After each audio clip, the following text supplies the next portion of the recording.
Milliardaire, tétre-piège pour une femme aveugle, mais son cheval fait l'incroyable. Dans l'imposante demeure des champs verdoyants de Versailles, où le luxe et l'ostentation régnaient en maître, vivait un couple apparemment parfait. Frédéric Montfort, un milliardaire du secteur immobilier, exsudait charme et pouvoir partout où il allait. Sa femme, Sophie, aveugle depuis l'âge de 5 ans, possédait une sensibilité unique qui compensait l'absence de vision, captant les plus subtiles variations dans l'environnement et les personnes qui l'entouraient. Entre les jardins bien entretenus et les couloirs en marbre, résonnaient les sabots d'Esprit, le majestueux cheval noir, devenu les yeux, et le compagnon inséparable de Sophie. La connexion entre eux transcendait le commun, comme s'ils partageaient un langage secret que seuls eux comprenaient. Mais derrière les rideaux de soie et les sourires cordiaux, une ombre grandissait dans le cœur de Frédéric. L'ennui et l'insatisfaction, dans son mariage, le rongeaient, alimentant des pensées sombres qui allaient bientôt se transformer en un plan cruel. Il n'imaginait pas toutefois que le lien spécial entre Sophie et Esprit serait capable de défier ses intentions les plus obscures, prouvant que la véritable force ne réside pas dans la vue des yeux, mais dans la sagesse de l'âme. La vie de luxe et de confort ne satisfaisait plus Frédéric Montfort. Chaque jour qui passait, le poids de son insatisfaction grandissait comme une ombre dense sur son mariage. Le milliardaire observait sa femme Sophie avec un mélange de culpabilité et de ressentiment, tandis que ses pensées vagabondaient vers une existence différente, libérée des responsabilités qui l'étouffaient. Lors des nuits solitaires dans son bureau, entre des gorgées de whisky vieilli, Frédéric nourrissait des fantasmes d'une nouvelle vie. Il s'imaginait voyager à travers le monde, rencontrer des personnes différentes, vivre des aventures que son mariage avec une femme aveugle semblait empêcher. L'image qu'il avait construite de mari dévoué et compréhensif commençait à s'effondrer intérieurement, rongé par l'amertume de ses désirs réprimés. Le son des sabots d'Esprit dans le jardin, tant réconfortant pour Sophie, l'irritait profondément. Cet animal semblait comprendre sa femme mieux qu'il n'avait jamais pu. La connexion spéciale entre les deux ne faisait qu'accentuer son propre éloignement émotionnel, alimentant davantage son désir de changement. Dans ces moments les plus sombres, lorsque la demeure dormait et que seuls les grillons osaient briser le silence, Frédéric commença à élaborer des plans. Son esprit, auparavant occupé par les affaires et les investissements, architecturait maintenant une sortie définitive de ce mariage. Ce ne serait pas un divorce ordinaire. Sa réputation ne survivrait pas au scandale d'abandonner une femme aveugle. Il lui faudrait quelque chose de plus élaboré, quelque chose qui le libérerait sans entacher son image devant la société. Ce que Frédéric ne percevait pas, c'était que ses plans, nés de l'insatisfaction et de l'égoïsme, étaient sur le point de réveiller des forces qu'il n'aurait jamais imaginées. La relation entre Frédéric et Sophie se détériorait comme une fleur privée d'eau. Alors qu'elle s'efforçait de maintenir vivante la flamme de l'amour, démontrant une force intérieure admirable à travers de petits gestes et des tentatives de dialogue, son mari s'éloignait de plus en plus, construisant des murs invisibles entre eux. Sophie percevait les changements subtils dans le comportement de Frédéric grâce à ses autres sens aiguisés. Le ton de sa voix, autrefois tendre, portait maintenant des notes d'impatience et d'irritation. Ses pas, qui étaient autrefois légers et proches, devenaient lourds et distants. Même son parfum familier flottait rarement dans l'air de la demeure ces derniers temps. Les repas ensemble, autrefois moments d'intimité et de conversation chaleureuse, se transformaient en rencontres silencieuses et tendues. Le tintement, découvert contre la porcelaine fine, résonnait dans l'environnement, comme un rappel constant de l'abîme qui grandissait entre eux. Sophie tentait d'initier des conversations, de partager ses découvertes quotidiennes et ses sentiments, mais ne recevait que des réponses monosyllabiques et des soupirs impatients. Esprit, son fidèle compagnon équin, devenait de plus en plus important dans sa routine. Le cheval noir démontrait une sensibilité extraordinaire à ses émotions, offrant du réconfort dans les moments de solitude avec son doux hennissement et sa présence constante. Lors des longues randonnées à cheval dans les champs de la propriété, Sophie trouvait la paix que son mariage ne lui procurait plus. Frédéric, pour sa part, observait cette connexion spéciale entre sa femme et l'animal avec un mélange de mépris et de jalousie. Le lien profond qui les unissait soulignait seulement son incapacité à se connecter véritablement avec Sophie. Ses pensées, de plus en plus sombres, commençaient à prendre forme en plans concrets. Un après-midi, tandis qu'il observait Sophie chevaucher avec une aisance impressionnante à travers le champ, malgré sa cécité, Frédéric sentit son cœur se durcir. La détermination de sa femme à surmonter ses limitations, au lieu de l'inspirer, ne faisait qu'alimenter son ressentiment. C'est à ce moment qu'il décida. Il devait éliminer la présence de Sophie de sa vie. Le conflit interne, qui s'installait dans sa poitrine, ne portait pas sur la morale ou la culpabilité, mais sur la méthode et l'exécution. Comment orchestrer la fin d'un mariage que tous voyaient comme un exemple de dévouement et d'amour? Comment se débarrasser d'une épouse qui, malgré son handicap, avait conquis l'admiration de tous ceux qui l'entouraient? Esprit, comme s'il pressentait les intentions obscures de Frédéric, commença à adopter un comportement plus protecteur envers Sophie. Ses yeux attentifs suivaient son mari chaque fois qu'il s'approchait, et ses hennissements semblaient porter des avertissements silencieux. L'animal, doté d'une perception qui transcendait le normal, devenait une barrière invisible entre le couple. L'environnement de la demeure, autrefois accueillant et serein, commençait à s'imprégner de la tension croissante. Les employés percevaient les changements subtils dans la dynamique du couple, échangeant des regards inquiets lorsqu'ils étaient témoins des tentatives infructueuses de Sophie pour retrouver l'intimité perdue. L'air semblait plus lourd, chargé de secrets et d'intentions non révélées. Chaque jour qui passait, le défi de maintenir les apparences devenait plus épuisant pour Frédéric. Son masque de mari dévoué commençait à présenter des fissures, et seule sa position sociale et la réputation construite empêchaient les autres de percevoir la véritable nature de ses sentiments. La scène était prête pour une tragédie, mais le destin, avec l'aide d'un gardien improbable à 4 pattes, préparait une tournure surprenante. L'incident déclencheur plongeait dans la complexité émotionnelle de Frédéric lors d'un élégant événement dans la demeure.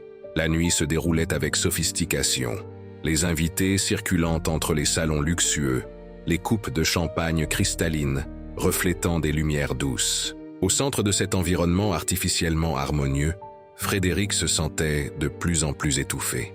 Sophie, vêtue d'une élégante robe de soie bleu marine, se mouvait avec une grâce impressionnante, compensant sa cécité par une sensibilité presque mystique.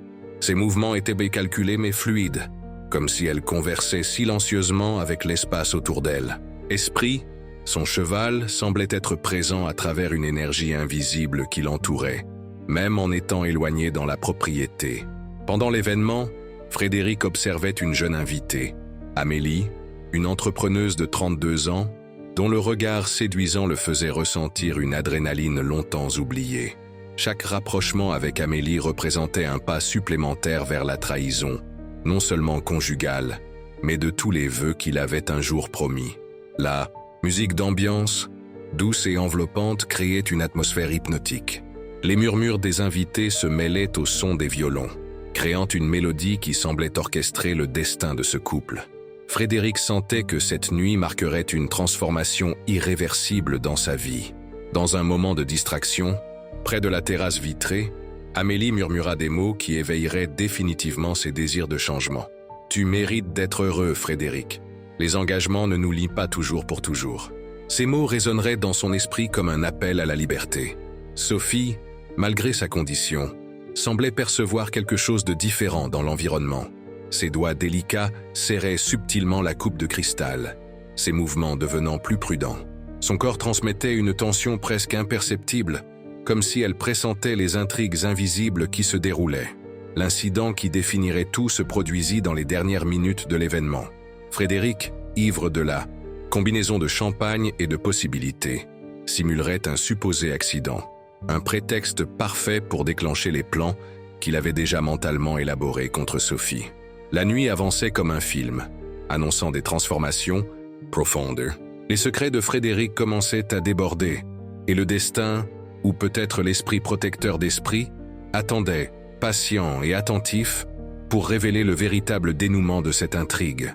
La révélation qui suivit fut comme un murmure chargé de mystère.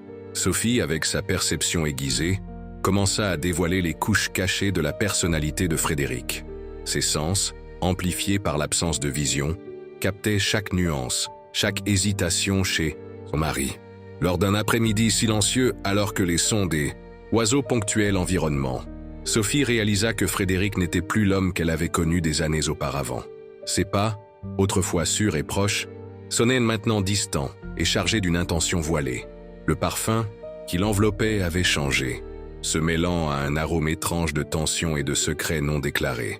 Avec une sensibilité presque surnaturelle, Sophie commença à tisser un réseau invisible de compréhension.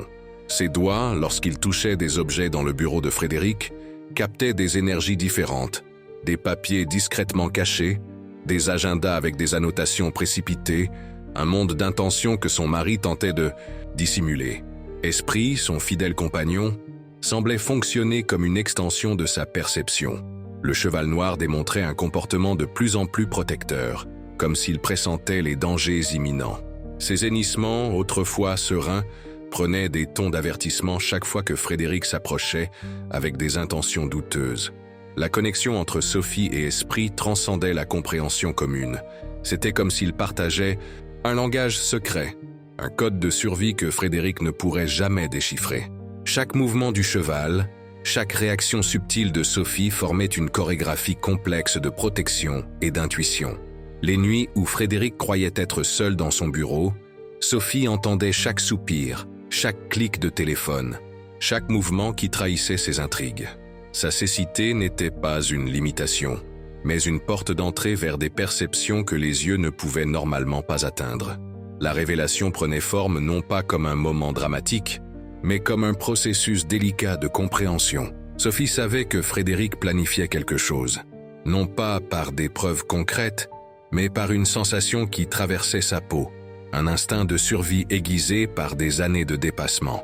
Son monde se transformait en un champ de bataille silencieux, où chaque mouvement, chaque respiration portait le poids d'un affrontement imminent. La fragilité apparente de Sophie se convertissait en une forteresse intérieure, alimentée par la complicité quasi mystique avec Esprit. Frédéric, dans son arrogance, croyait construire un plan parfait, mais il n'avait aucune idée que Sophie était déjà un pas en avant, déchiffrant chaque tentative de manipulation avec une précision qui le laisserait abasourdi. La première tournure des événements était sur le point de se produire, et l'épicentre de cette transformation serait la connexion inexplicable entre une femme apparemment vulnérable et son cheval gardien. Frédéric, déterminé à mettre en pratique son piège, commença à architecturer chaque détail avec le sang-froid d'un stratège obstiné. Dans les jours qui suivirent l'événement qui avait marqué sa décision, il cartographia méticuleusement les espaces de la demeure, identifiant les points vulnérables qui pourraient être manipulés pour simuler un accident impliquant Sophie. L'Itecos, bureau luxueux, devint son quartier général secret. Là, entre des cartes de la propriété et des plans architecturaux, Frédéric traçait des routes et des scénarios prémédités. Ses mains, autrefois habituées uniquement à conclure de grandes affaires, dessinaient maintenant des routes de possibles accidents qui pourraient sembler absolument naturels. Les environnements de la demeure, autrefois accueillants, se transformèrent en territoire de tensions silencieuses. Les longs couloirs en marbre et les escaliers élégants devenaient des pièges potentiels. Frédéric étudiait chaque courbe, chaque dénivelé, calculant des possibilités qui pourraient compromettre la sécurité de Sophie sans éveiller de soupçons. Pendant ce temps, Sophie développait sa propre stratégie de survie. Sa condition de cécité, loin d'être une limitation, se révélait comme une source extraordinaire de perception. Elle avait développé une sensibilité presque surnaturelle pour capter les changements subtils dans l'environnement, percevant les moindres altérations dans le comportement de Frédéric. Le lien spécial avec Esprit prenait de plus en plus d'importance dans ce contexte. Le cheval noir semblait comprendre les plans obscurs de Frédéric avant même qu'ils ne se concrétisent. Ses réactions instinctives, les hennissements bas et les mouvements de protection envers Sophie indiquaient une connexion qui transcendait la compréhension humaine. Lucas, ami d'enfance et confident de Sophie, devenait fondamental à ce moment. Discrètement, il commença à surveiller les mouvements de Frédéric, offrant un soutien invisible mais constant. Ses visites à la propriété, apparemment occasionnelles, avait pour but d'évaluer les risques potentiels que Sophie pourrait affronter. La routine quotidienne de Sophie, apparemment ordinaire, se transformait en un exercice de résistance et d'adaptation. Ses randonnées à cheval avec Esprit prenaient une nouvelle signification. Elles n'étaient plus seulement des moments de loisir, mais de véritables sessions d'entraînement et de renforcement. Le cheval semblait la préparer aux défis à venir. Les technologies adaptatives que Sophie utilisait devenaient plus que des instruments d'accessibilité. Elles étaient de véritables extensions de sa perception, lui permettant de cartographier les espaces et de détecter les moindres altérations. Capteurs de mouvement, dispositifs sonores et son sens aigu de l'orientation formaient un réseau de protection invisible. Frédéric, dans son obsession, ne réalisait pas que chaque mouvement qu'il faisait était minutieusement observé. Sophie, avec sa sensibilité extraordinaire, captait les nuances de son énergie, les pas plus lourds, la respiration plus tendue.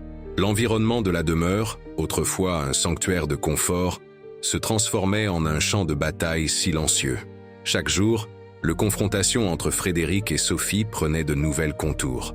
C'était une danse complexe de pouvoir, où la fragilité apparente de Sophie se révélait comme une force quasi mystique, alimentée par la connexion incompréhensible avec Esprit et par une résilience intérieure inébranlable.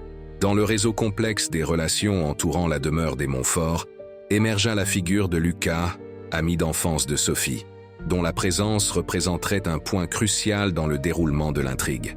Fils d'anciens employés de la famille, Lucas cultivait une loyauté profonde et presque ancestrale envers Sophie, transcendant les limites conventionnelles de l'amitié. Son travail comme consultant en accessibilité le rapprochait constamment de Sophie, lui permettant d'observer des subtilités dans le comportement de Frédéric qui passaient inaperçues pour les autres. Avec une formation en design inclusif et en psychologie, Lucas avait développé une sensibilité spéciale pour comprendre les défis des personnes en situation de handicap.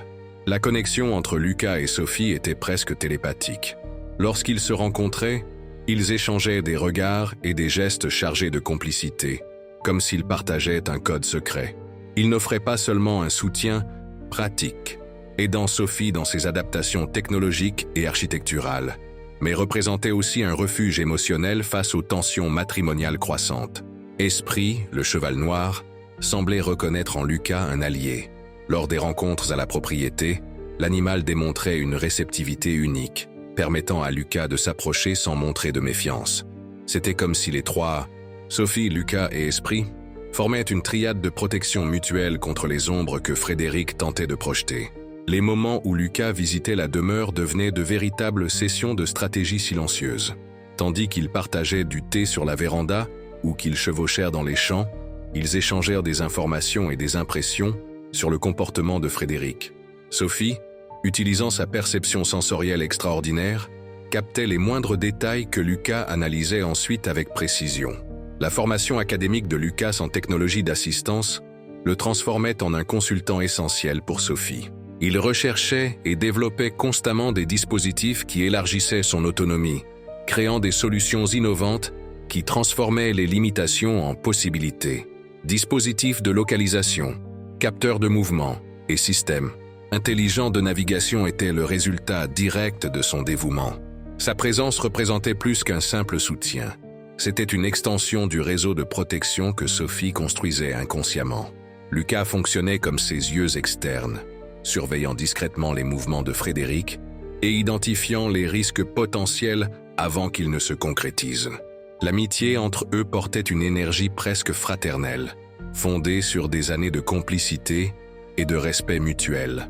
Lucas ne se positionnait jamais comme un sauveur ou un protecteur supérieur, mais comme un partenaire authentique dans le parcours de Sophie, reconnaissant sa force et son autonomie, pendant que Frédéric ourdissait ses plans obscurs, ignorant complètement l'existence de ce réseau de protection. Lucas se préparait en silence. Sa présence serait cruciale pour dévoiler les véritables intentions du milliardaire et protéger Sophie des pièges qui se rapprochaient. La complicité entre Lucas, Sophie et Esprit formait un triangle de résistance quasi mystique, où la loyauté et l'intuition surpasseraient toute stratégie calculée. Le destin préparait un retournement dans lequel la véritable force ne résiderait pas dans la vision physique, mais dans la clarté intérieure et la connexion inexplicable entre des êtres véritablement unis. Le conflit interne qui s'installait dans le cœur de Frédéric prenait des contours de plus en plus sombres. Ses pensées, autrefois occupées par des stratégies d'affaires, se concentraient maintenant de manière obsessionnelle sur la façon de se débarrasser de Sophie. La demeure, autrefois un symbole de sa vie parfaite, se transformait en un labyrinthe de tensions et de secrets non révélés. Chaque jour, l'abîme entre Frédéric et Sophie s'élargissait de manière presque imperceptible. Il luttait contre une culpabilité profonde d'avoir trahi une femme qu'il avait toujours soutenue inconditionnellement. Les moments d'intimité, autrefois si naturels, semblaient maintenant des répétitions d'une pièce de théâtre où aucun des deux ne connaissait vraiment son rôle. Sophie, avec sa sensibilité aiguisée, captait chaque nuance de cette transformation. Ses autres sens développaient une perception presque surnaturelle, révélant des couches cachées des intentions de Frédéric. Le son de ses pas, l'odeur de son parfum, les vibrations subtiles de son énergie, tout se transformait en indices d'un mystère qu'elle devait élucider. Esprit, le cheval noir, devenait plus qu'un simple animal de compagnie. Sa présence se configurait comme un gardien silencieux, une énergie protectrice planant sur Sophie. Les hennissements bas et les mouvements calculés suggéraient une compréhension qui transcendait la logique humaine, comme si une connexion mystique les unissait au-delà du monde matériel. Les dilemmes moraux de Frédéric le consumaient de l'intérieur. Chaque plan tracé contre Sophie était immédiatement suivi par des vagues de remords et d'hésitation. Son esprit oscillait entre le désir de liberté et le poids de années d'engagement, créant un tourbillon émotionnel qui le paralysait partiellement. La routine de la demeure absorbait cette tension comme une éponge invisible. Les employés percevaient les murmures d'une tempête sur le point d'éclater, mais restaient discrets, témoins silencieux d'un drame se déroulant dans les ombres des pièces luxueuses. L'air devenait de plus en plus dense, chargé de secrets et d'attentes non déclarées. Sophie, pour sa part, ne se laissait pas victimiser. Sa cécité, loin d'être une limitation, se transformait en une source de force extraordinaire. Chaque défi devenait une opportunité de croissance, chaque obstacle une invitation à développer des compétences uniques de survie et de perception. Le lien entre Sophie et Esprit prenait des dimensions presque mystiques. Ils communiquaient à travers un langage silencieux, partageant peur, espoir et stratégie de protection. Le cheval devenait les yeux que Sophie ne possédait pas, anticipant les dangers et offrant un soutien qui allait bien au-delà du physique. Frédéric se sentait de plus en plus acculé par ses propres choix. La possibilité de blesser Sophie le consumait de culpabilité, mais son désir de liberté était tout aussi puissant. Son monde intérieur se transformait en un champ de bataille où raison, émotion et commodité menaient une guerre sans concession.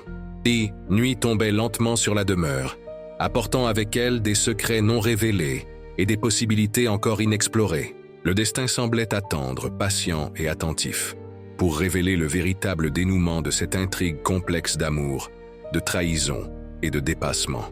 La tension dans la demeure de Frédéric et Sophie atteignait des niveaux inimaginables. Les espaces, autrefois sereins et élégants, pulsaient maintenant d'une énergie sombre d'attente et de danger imminent.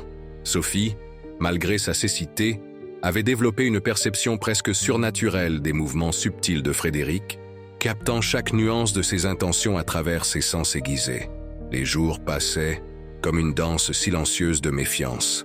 Frédéric se déplaçait dans la propriété, calculant chaque pas, préparant des pièges invisibles qui pourraient compromettre la sécurité de Sophie sans éveiller de soupçons. Ses mains, autrefois habituées uniquement à conclure de grandes affaires, dessinaient maintenant des routes de possibles accidents avec une froideur perturbante.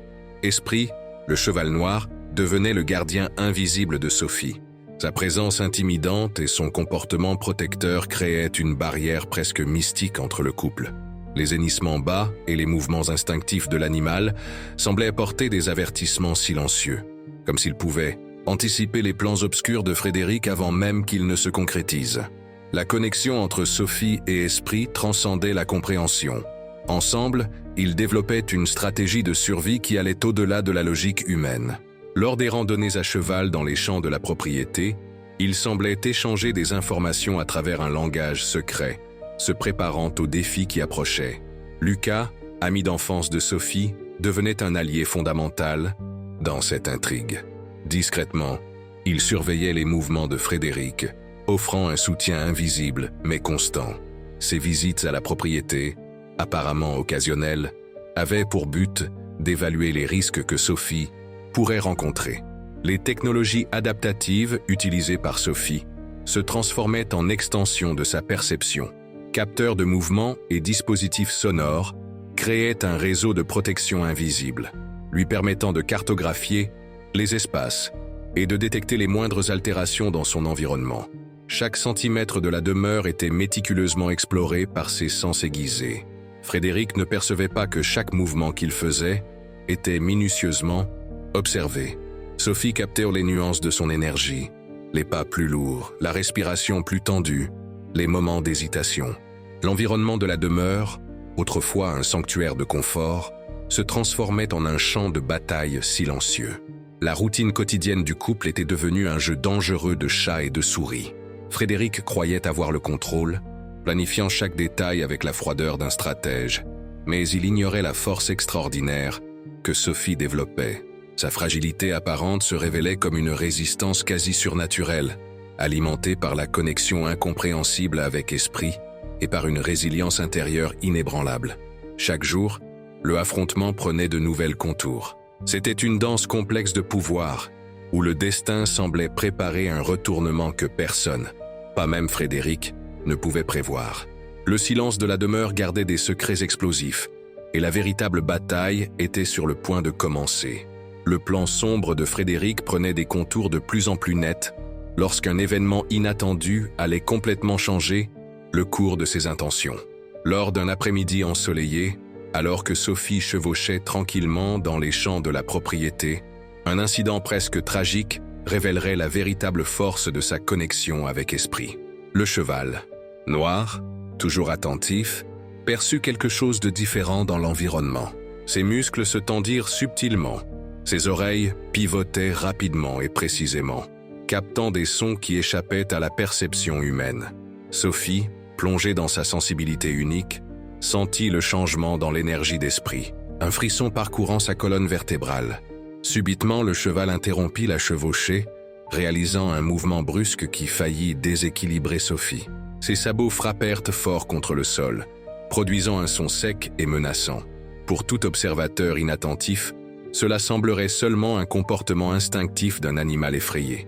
Mais pour Sophie, cela signifiait bien plus. Esprit communiquait, un danger imminent. Sa réaction n'était pas la peur, mais une protection absolue. Les mouvements calculés de l'animal révélaient une intelligence qui transcendait le comportement typique d'un cheval. C'était comme si une conscience spéciale le guidait, anticipant des menaces invisibles. Au même instant, un piège soigneusement préparé par Frédéric, une clôture apparemment sécurisée, mais stratégiquement affaiblie, commença à céder. Esprit réagit instantanément, détournant Sophie d'une chute potentiellement fatale. Ses mouvements étaient précis, presque surnaturels, démontrant une harmonie inexplicable avec sa propriétaire aveugle. La connexion entre Sophie et Esprit se révélait comme quelque chose au-delà de la compréhension humaine commune. Ce n'était pas seulement un lien entre une cavalière et son cheval, mais une symbiose qui défiait toutes les logiques conventionnelles. L'animal semblait absorber les émotions de Sophie, anticipant les dangers avant même qu'ils ne se matérialisent. Frédéric, observant de loin, sentit un frisson de terreur. Son plan méticuleusement élaboré s'effondrait sous ses yeux. La supposée fragilité de Sophie se transformait en une force résiliente, potentialisée par la présence protectrice d'Esprit. Le cheval n'était pas seulement un animal de compagnie, mais un gardien quasi mystique. L'incident dura quelques secondes, mais révéla des vérités profondes. Sophie, sans voir, comprenait plus que Frédéric ne pourrait jamais le faire. Son monde sensoriel, si différent du monde visuel, lui permettait de percevoir des couches de réalité qui échappaient aux yeux ordinaires. Esprit était son extension, son protecteur, son véritable compagnon. À ce moment-là, Frédéric comprit que ses plans sinistres rencontreraient une résistance bien au-delà de ce qu'il imaginait. La connexion entre Sophie et Esprit représentait un obstacle presque infranchissable, une force qui défiait ses intentions les plus obscures. Le piège qu'il avait conçu se transformait en son propre piège. La révélation était claire. La véritable force ne résidait pas dans la vision physique, mais dans la capacité de connexion, de perception au-delà de l'évidence. Sophie et Esprit formaient une unité que Frédéric, dans son arrogance, ne pourrait jamais comprendre ou surmonter. La préparation du climax plongeait dans une atmosphère de tension presque palpable. Frédéric Montfort sentait son plan se dérouler comme une toile complexe, où chaque mouvement calculé pouvait signifier sa libération ou sa ruine. La demeure, autrefois un symbole de luxe et d'harmonie, se transformait en une scène de conflit silencieux. Sophie percevait les changements subtils avec sa sensibilité extraordinaire. Ses mouvements, autrefois fluides et sûrs, portaient maintenant une prudence presque féline. Esprit, son cheval compagnon, semblait former avec elle une unité de perception et de protection qui transcendait la compréhension humaine commune. Les jours précédant la confrontation finale étaient marqués par une énergie lourde, chargée de secrets et d'intentions non révélées. Frédéric observait Sophie dans les moindres détails, étudiant ses mouvements, cherchant à trouver la vulnérabilité parfaite pour exécuter son plan. Chaque pas de Sophie était analysé avec la froideur d'un prédateur, calculant le moment exact de l'attaque. La connexion entre Sophie et Esprit devenait de plus en plus évidente. Le cheval noir semblait fonctionner comme une extension de ses sens, anticipant les dangers, modifiant les routes, la protégeant des menaces invisibles. Ses réactions instinctives se transformaient en un bouclier presque surnaturel contre les intentions de Frédéric. Lucas, ami proche de Sophie, commençait aussi à percevoir l'imminence du confrontation. Ses visites à la propriété devenaient plus fréquentes, toujours discrètes, mais attentives à tout mouvement suspect de Frédéric. Son rôle de protecteur silencieux gagnait de plus en plus d'importance dans cette intrigue complexe. Les espaces de la demeure, autrefois accueillants, se transformaient en territoire de guerre psychologique. Les longs couloirs en marbre, les escaliers élégants, les jardins méticuleusement organisés, tout semblait porter une tension invisible, comme si les murs pouvaient à tout moment révéler les secrets qu'ils gardaient. Frédéric savait qu'il devait être extrêmement prudent. Chaque mouvement pourrait éveiller la perception aiguisée de Sophie.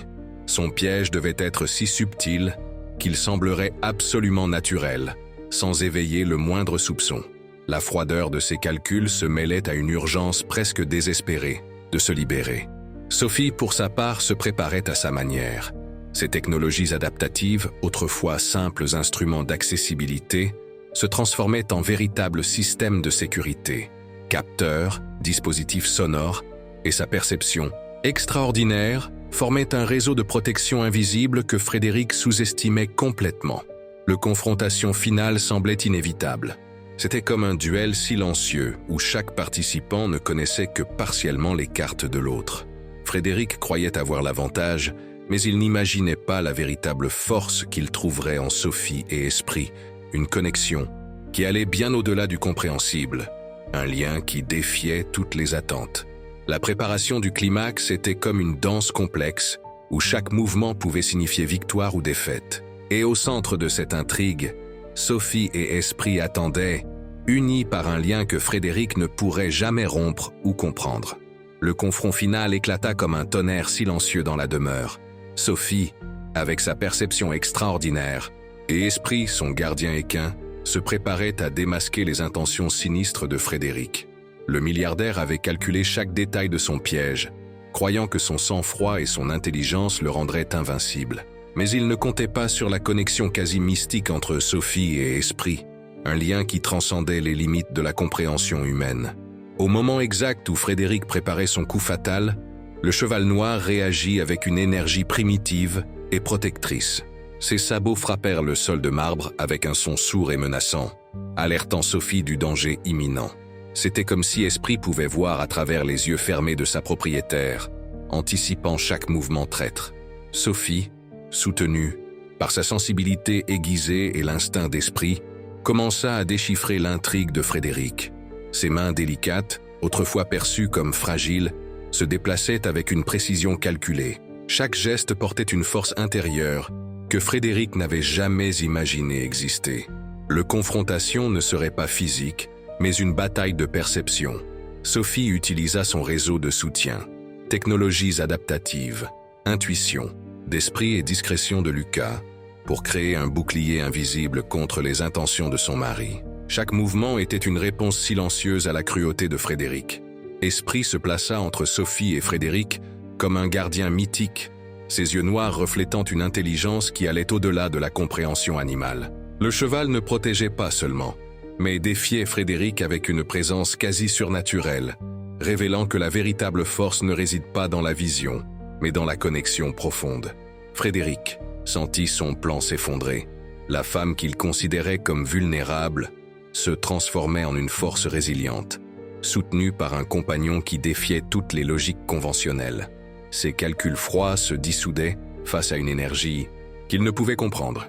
Au sommet du confrontation, Sophie révéla non seulement sa force intérieure, mais aussi la connaissance profonde des véritables intentions de Frédéric. Avec des mots précis et un calme inébranlable, elle l'exposa, détruisant le masque du mari parfait qu'il avait construit au fil des ans. Esprit restait à ses côtés, non comme un simple animal, mais comme un allié puissant. Ensemble, ils formaient une unité que Frédéric ne pouvait ni comprendre ni vaincre. Chaque mouvement était une déclaration de liberté, de résistance contre l'oppression silencieuse. Le confrontation se termina non par la violence, mais par une transformation définitive. Sophie revendiqua son autonomie, démasqua Frédéric, et prouva que la véritable force ne réside pas dans la vision physique, mais dans la capacité à percevoir au-delà de l'évidence, à sentir au-delà du visible, à résister au-delà de l'attendu. Les réactions et conséquences immédiates du confrontation entre Frédéric, Sophie et Esprit déclenchèrent une transformation profonde et irréversible dans la dynamique familiale. L'événement que Frédéric avait planifié comme un piège silencieux s'était converti en son propre jugement moral, exposant ses véritables intentions à tous ceux qui l'entouraient. La première réaction vint des employés de la demeure, qui observaient le couple avec un mélange de surprise et de soulagement. Des années de tensions silencieuses trouvaient enfin une résolution. L'environnement, autrefois lourd et oppressant, semblait respirer soulagé avec le courage de Sophie de démasquer les véritables intentions de Frédéric. Lucas, ami proche de Sophie, devenait une pièce fondamentale en ce moment de transition. Sa présence discrète mais constante offrait un soutien émotionnel essentiel. Il accompagnait chaque mouvement de Sophie, garantissant que sa sécurité et son bien-être étaient préservés face à la fragilité du moment. Frédéric éprouvait une vertige émotionnelle. Ses plans méticuleusement élaborés s'effondraient comme un château de cartes. La froideur calculatrice qui l'avait toujours caractérisé se dissolvait face à la force inattendue de sa femme. Chaque révélation le plongeait plus profondément dans un abîme de culpabilité et de honte. Esprit, le cheval noir, restait comme un gardien silencieux aux côtés de Sophie. Sa présence allait bien au-delà d'un simple animal de compagnie. Elle représentait une connexion quasi mystique, un protecteur qui transcendait les barrières de la compréhension humaine commune. Les regards des employés et des membres de la famille reconnaissaient cette énergie spéciale. Les conséquences légales commencèrent à se dessiner rapidement. Les avocats de Sophie, orientés par Lucas, préparaient une stratégie précise pour garantir son indépendance financière et émotionnelle. Des documents étaient organisés, des comptes séparés établis. Une nouvelle vie commençait à être élaborée. Les médias locaux prirent rapidement connaissance de l'histoire. Les rumeurs sur le milliardaire qui avait ourdi contre sa femme aveugle se répandaient rapidement. L'opinion publique, initialement divisée, se solidarisa rapidement avec Sophie, admirant son courage et sa résilience face à une situation aussi adverse. Les cercles sociaux de Frédéric commencèrent à se distancer. Les invitations à des événements importants diminuaient. Les relations commerciales étaient réévaluées. Sa réputation, autrefois intouchable, portait maintenant une marque indélébile de méfiance et de discrédit. Sophie, pour sa part, entamait un parcours de reconstruction personnelle. Loin de se victimiser, elle transformait cette expérience en carburant pour sa croissance. Les technologies adaptatives, les cours qu'elle avait toujours rêvé de suivre, les projets personnels qui étaient restés en second plan, tout prenait désormais une nouvelle perspective. Esprit continuait d'être son compagnon inséparable dans cette trajectoire. Lors des randonnées à cheval dans les champs de la propriété, Sophie ressentait non seulement une liberté physique, mais une libération émotionnelle profonde. Chaque galop représentait un pas de dépassement, chaque hennissement un cri d'indépendance. La demeure, autrefois un symbole d'emprisonnement, se transformait en un espace de renouveau. Les espaces autrefois oppressifs étaient redéfinis, peints avec des couleurs d'espoir et d'autonomie. Sophie redessinait sa vie, non pas en tant que victime, mais en tant que protagoniste de sa propre histoire. Les conséquences de cette confrontation allaient en bien au-delà du moment immédiat. Elles représentaient une transformation profonde non seulement pour Sophie, mais pour tous les impliqués. Un témoignage vivant que la véritable force ne réside pas dans la vision physique, mais dans la capacité de percevoir, de résister et de renaître.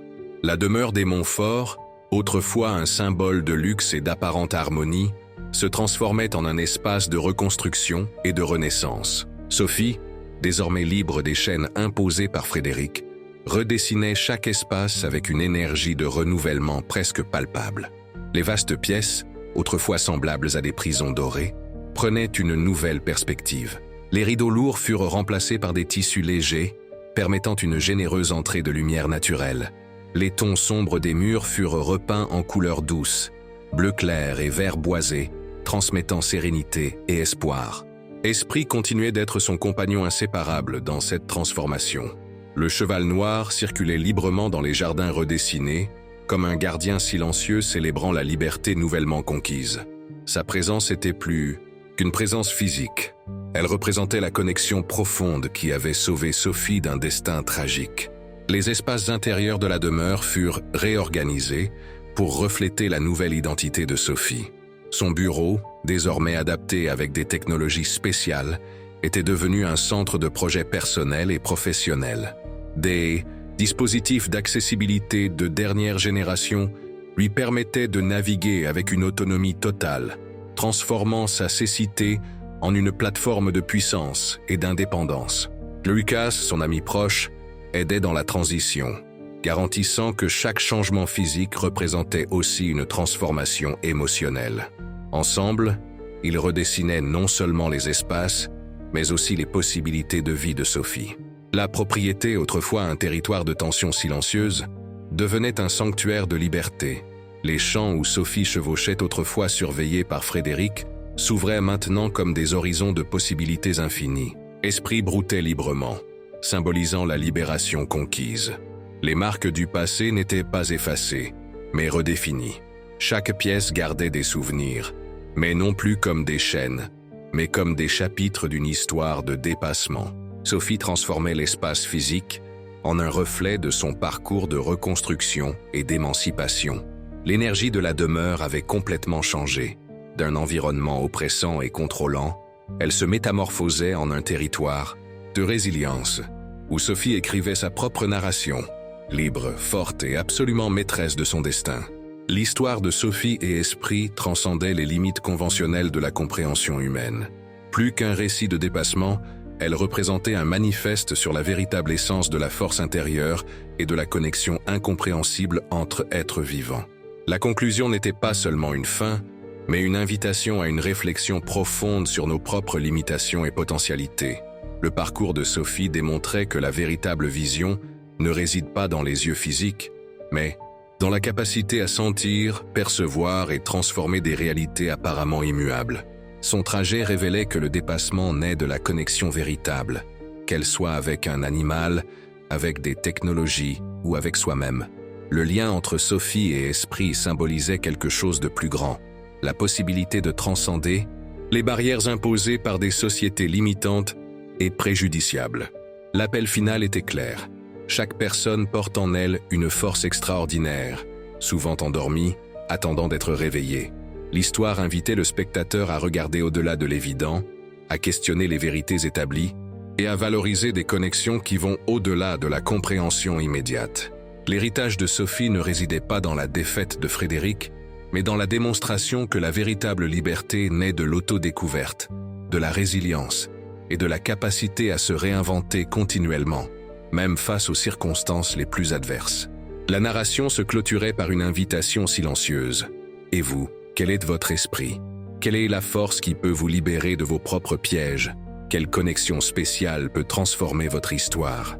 À ce moment-là, la demeure des Montfort n'était plus un symbole d'oppression, mais un témoignage vivant que l'espoir trouve toujours un chemin, même lorsqu'il semble le moins probable.